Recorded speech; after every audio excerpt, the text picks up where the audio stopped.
Antibiotic প্রতিরোধী bacteria সংক্রমণে 2019 সালে সারা বিশ্বে 12 লক্ষ মানুষ প্রাণ হারিয়েছে।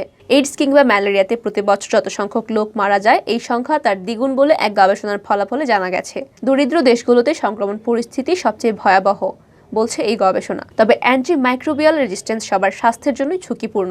এই ঝুঁকিতে আছে বাংলাদেশ। AMR এর কারণে বিশ্বব্যাপী মৃত্যুর ওপর গবেষণার এই ফলাফল প্রকাশিত হয়েছে স্বাস্থ্য বিষয়ক প্রখ্যাত সাময়িকী ল্যান্সেটে।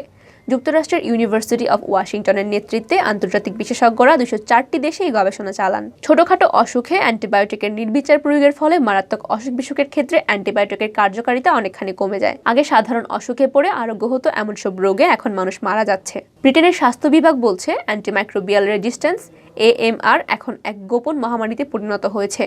অ্যান্টিবায়োটিক ব্যবহারে এখন সতর্ক না হলে কোভিড মহামারীর অবসানের পর এটাই বিশ্বব্যাপী এক বড় সমস্যা হয়ে দেখা দিতে পারে বলে স্বাস্থ্য কর্মকর্তারা হুঁশিয়ারি জানিয়েছেন।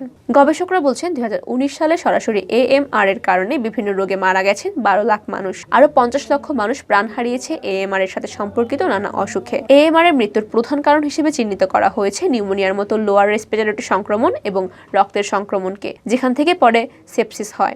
MRSA ব্যাকটেরিয়াকে এই গবেষণায় বিশেষভাবে প্রাণঘাতী বলে উল্লেখ করা হয়েছে।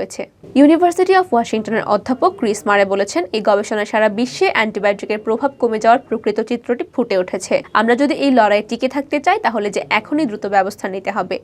গবেষণা থেকে তার পরিষ্কার ইঙ্গিতে পাওয়া যাচ্ছে।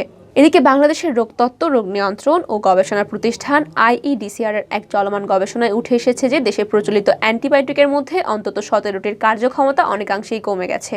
IEDCR এর প্রধান বৈজ্ঞানিক কর্মকর্তা ও মাইক্রোবায়োলজি বিভাগের প্রধান জাকির হোসেন হাবিব বলেন, অ্যান্টিবায়োটিকের অনিয়ন্ত্রিত ব্যবহারের কারণে অনেক ওষুধই ব্যাকটেরিয়ার বিরুদ্ধে অপেক্ষাকৃত কম কার্যকর হয়ে পড়েছে। তিনি আরও বলেন, সবচেয়ে ভয়াবহ বিষয় হলো বাংলাদেশের হাসপাতালগুলোতে এমন জীবাণুর উপস্থিতি পাওয়া গেছে যা সব ধরনের অ্যান্টিবায়োটিক প্রতিরোধী, অর্থাৎ কোনো অ্যান্টিবায়োটিকেই ওই জীবাণুর বিরুদ্ধে কার্যকর হবে না।